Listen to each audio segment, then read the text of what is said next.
Bonjour chers internautes, alors je suis Conor Ravier, membre de la team Dev for Innova. Alors, ce jour nous allons apprendre à installer Warm Server, plus précisément la version 3.1, l'une des dernières versions en date actuellement.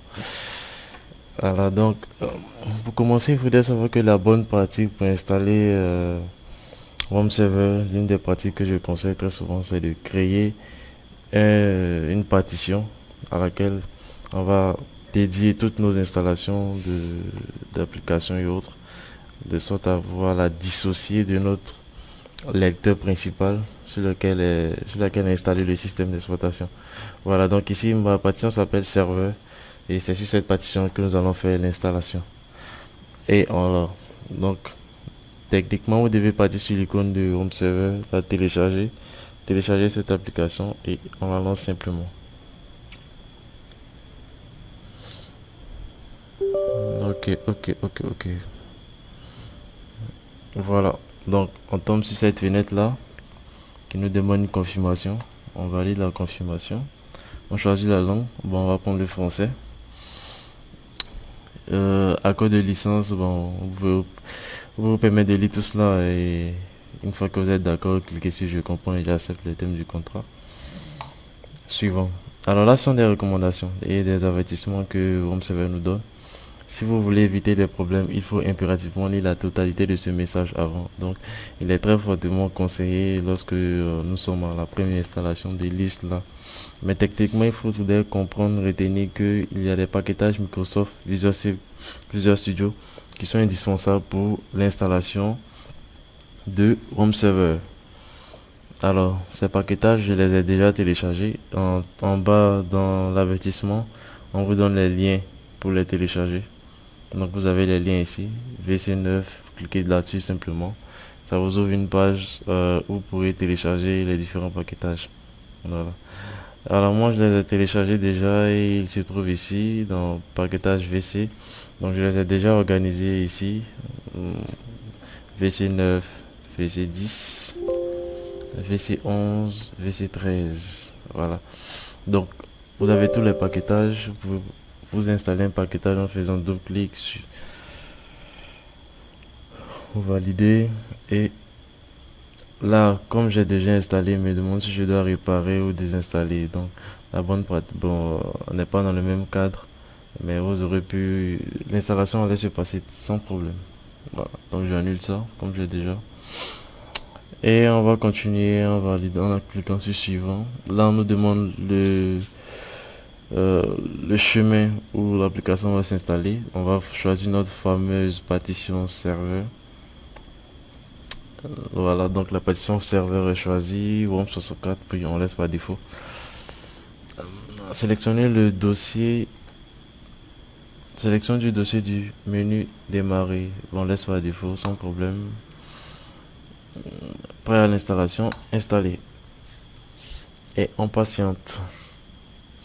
Il faudrait savoir que les dernières versions de Home Server sont beaucoup plus lourdes que les précédentes parce qu'ils intègrent pas mal de composants, notamment MariaDB, qui est, je dirais, un confrère de MySQL.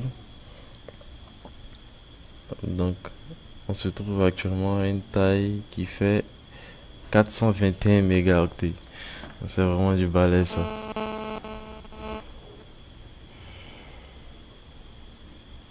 Ok, donc on reste patient jusqu'à ce que cette étape de décompression des fichiers, d'extraction des fichiers soit achevée.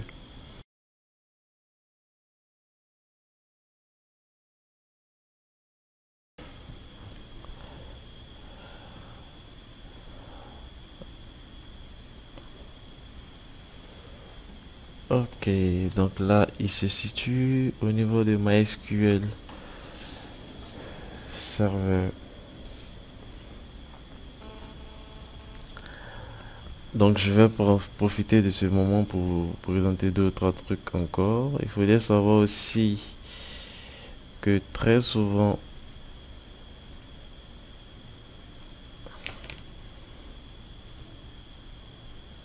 que très souvent on est confronté à des erreurs lorsque nous tentons d'installer MySQL. Donc en général, on nous signale souvent que des fichiers manquent lorsqu'on procède à l'installation de MySQL. Donc en général, les fichiers DLL manquants se retrouvent le- dans la partition sur laquelle est installé le système d'exploitation.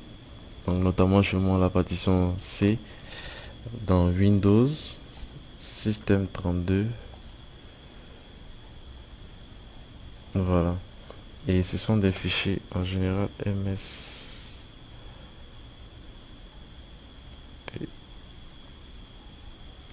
MSCP 120. Voilà. Donc en général, on vous dira que ce fichier-là manque. Ce fichier DLLC manque ou le 120. Voilà, vous comprenez que dès lors, il s'agira pour vous, pour résoudre le problème, d'aller sur Internet, télécharger le fichier, le copier et venir le coller dans ce même espace-là, Windows Système 32, pour résoudre votre difficulté. Voilà, c'était cette petite digression que j'ai voulu faire sur ce problème qui est très souvent fréquent, qui est assez fréquent. On revient à notre installation qui doit être bientôt terminée. Ok, nous nous retrouvons à la fin de l'extraction des fichiers.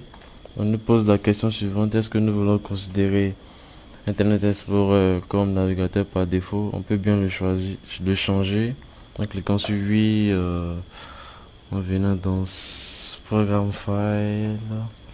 On pourrait choisir un autre navigateur, notamment Chrome comme navigateur par défaut. La seconde question est l'éditeur de texte. Bon, on peut laisser Notepad++ en cliquant sur non, sans souci. Et là, l'installation est parachevée. Bon, là, le pare-feu s'est agité. On va donner l'accès. On autorise Apache HTTP serveur. Autoriser l'accès.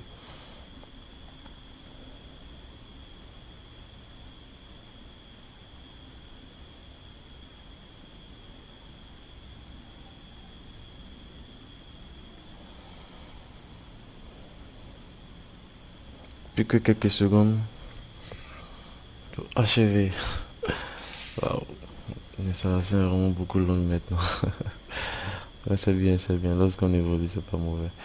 Alors là, on nous donne quelques recommandations par rapport à la suite. Lancement de phmyadmin. Après l'installation des ROM serveur 3, le nom de l'utilisateur par défaut est root sans le guillemets. Il n'y a pas de mot de passe. Oui, ça c'est vraiment important de le savoir. Pour ne pas galérer après. Voilà, vous aurez un message d'avertissement. Ok, blablabla. Bon, ok, c'est good. Suivant. Voilà. Fin de l'installation de ROM serveur 64. ROM serveur 3.1. 3.1.0 terminé. Voilà, normalement on devrait s'apprêter maintenant à lancer notre application. Donc on va la rechercher ici.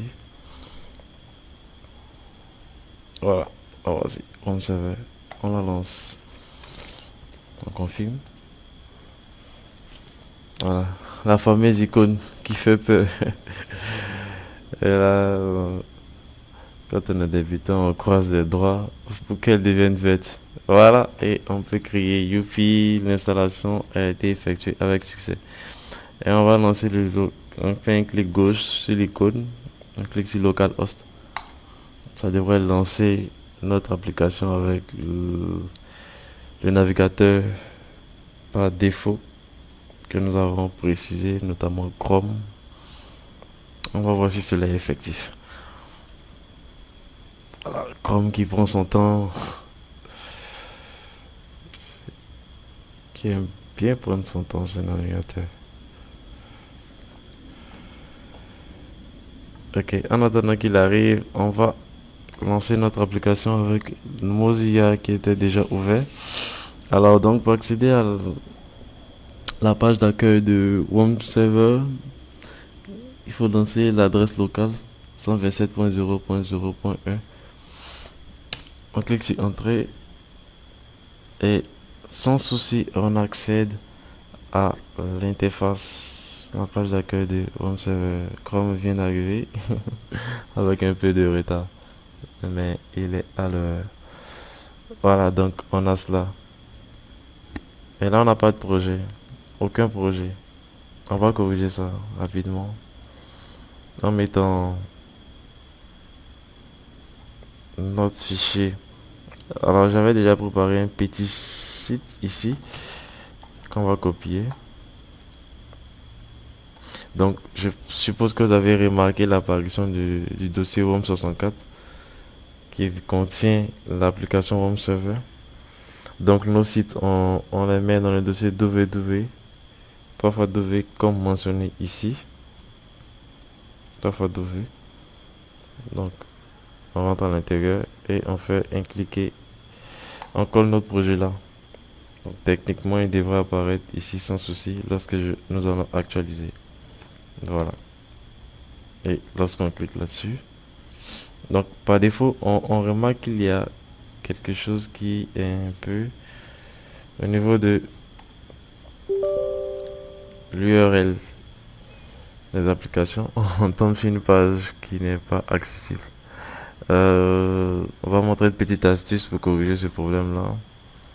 En réalité on peut accéder au site en faisant 127.0.0.1/ et on accède à notre application.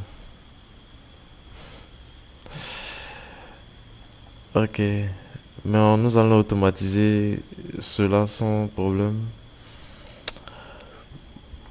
en partant dans le dossier 3xw et là on a le fichier index.php qui est en réalité le fichier qui permet d'afficher notre page 127, notre page ici, la page d'accueil de Home Server.